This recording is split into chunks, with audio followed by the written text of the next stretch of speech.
Andhra Pradesh TET అలాగే డిఎస్సికి సంబంధించినటువంటి అప్డేటెడ్ న్యూస్ చూసుకున్నట్లయితే ప్రజెంట్ ఇప్పుడు చెప్పేదంతా కూడా మనకి అనఫీషియల్గా తెలిసిన విషయమే, అఫీషియల్గా అయితే కాదు. అయితే నేను చెప్పే డేట్స్కే మ్యాక్సిమం అయితే మనకి ఆ నోటిఫికేషన్లో రిలీజ్ అవ్వడానికి అయితే ఛాన్సెస్ అయితే ఎక్కువగానే కనిపిస్తుంటాయి.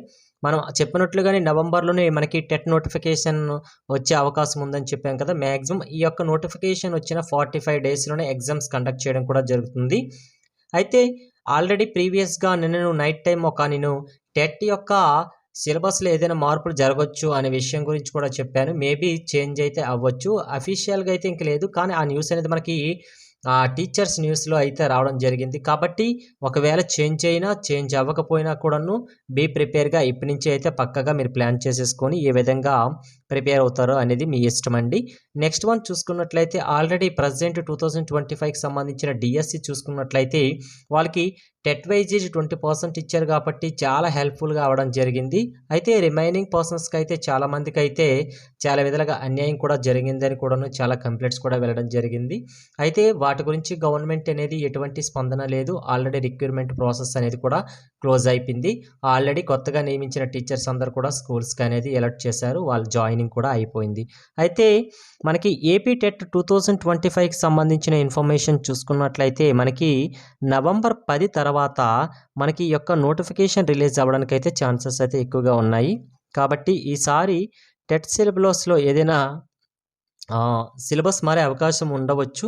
కాబట్టి అఫీషియల్‌గా ఆ సమాచారం వచ్చేంత వరకు కూడా మనం వెయిట్ చేయాల్సిన విషయమే. ఆల్రెడీ నిన్న నేను ఒక వీడియో చేశానండి. నా ఛానల్‌లో అప్లోడ్ చేశాను నిన్న ఈవినింగ్ టైంలో. ఒకవేళ కుదిరినట్టుగైతే ఒకసారి చెక్ చేసేసుకోండి. సిలబస్ మారిందని చెప్పాము కదా.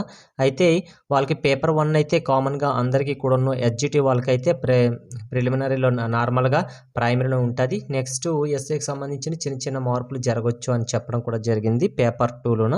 అది ఒకసారి చూసుకోండి ఎవరికైనా అవసరం ఉంటే. నెక్స్ట్ డిఎస్సి 2026లో మనకి నారా లోకేష్ గారు చెప్పడం జరిగింది. ప్రతి ఇయర్ కూడా మనకి డిఎస్సి నోటిఫికేషన్ రిలీజ్ చేస్తామని చెప్పడం కూడా జరిగింది కాబట్టి ప్రతి సంవత్సరం కూడా డిఎస్సి మనకి రిలీజ్ అవుతుంది కాబట్టి ఎవరికైనా యూటిలైజ్ చేసుకుంటాము అనుకుంటే మీ ఇష్టమండి, యూటిలైజ్ చేసేసుకోవచ్చు. కాబట్టి 2026కి సంబంధించిన నోటిఫికేషన్ మనకి జాన్యువరి 2026 అనేది రిలీజ్ అవ్వడానికి ఛాన్సెస్ ఎక్కువగా ఉన్నాయి. కాబట్టి టైం ఎక్కువ లేదు, చూసేసుకోండి. కాబట్టి ఆ సమయం కల్లా రిలీజ్ అయ్యే అవకాశాలు మాత్రమే ఉంటున్నాయి. కాబట్టి డిఎస్సికి ప్రిపేర్ అయ్యే ప్రతి అభ్యర్థులు కూడా ఇప్పటి నుంచే ప్రిపేర్ అవ్వండి. నోటిఫికేషన్ వచ్చిన తర్వాత మనం చదువుదాంలే అనుకున్న వ్యక్తులు అయితే అది మీ ఇష్టమండి. అయితే వెయిట్ చేయకుండా ప్రిపరేషన్ అనేది కంటిన్యూ చేయడం బెటర్. మీరు పక్కాగా ఒక ప్లాన్ ప్రకారంగా అయితే మీరు చదువుకోండి. ఎందుకంటే టెట్ అనేది ఫస్ట్ మనకి ఇంపార్టెంట్. మార్క్స్ వెయిటేజ్‌కి అనేది సుప్రీంకోర్టులో కూడాను ఆల్రెడీ తీర్పు రావడం జరిగింది. ప్రతి స్టేట్‌లో కూడాను సర్వీస్‌లో ఉన్న వాళ్ళు కూడా మ్యాక్సిమం అయితే 5 సంవత్సరాల్లో టెట్ పాస్ అవ్వాలని.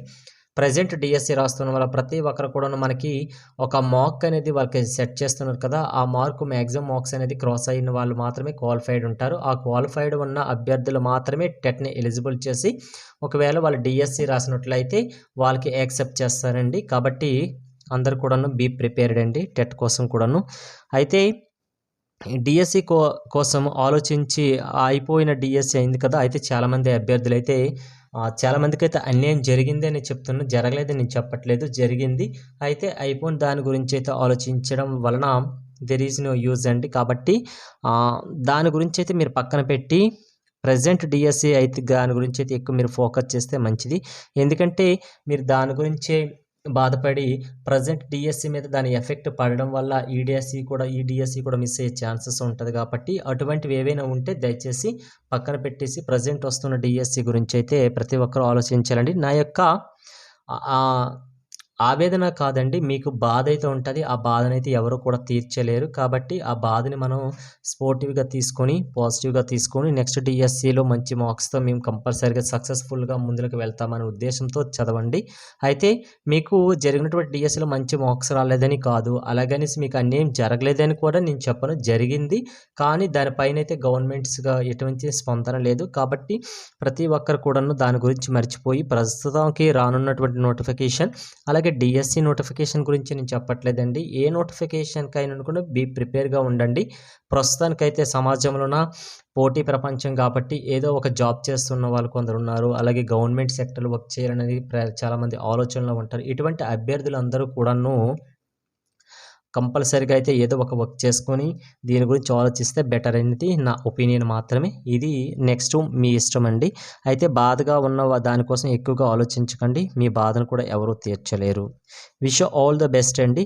అలాగే చూసుకున్నట్లయితే మ్యాక్సిమం మనకి 10,000 వరకు కూడాను జాబ్స్ వేకెన్సీ మనకి ఈ డిఎస్సిలో రిలీజ్ అవ్వడానికైతే ఛాన్సెస్ ఉండొచ్చు. ఎందుకంటే ఆల్రెడీ మనకి ఈ డిఎస్సిలో జరిగినటువంటి కొన్ని పోస్టులు అనేది క్యారీ ఫార్వర్డ్ అయ్యాయి నెక్స్ట్ డిఎస్సి కాబట్టి అవి. అలాగే రిమైనింగ్ కొంతమంది అయితే రిటైర్మెంట్ అయ్యారు కదా, అటువంటి అభ్యర్థులు కూడాను మనకి వేకెన్సీ అన్నీ పడతాయి.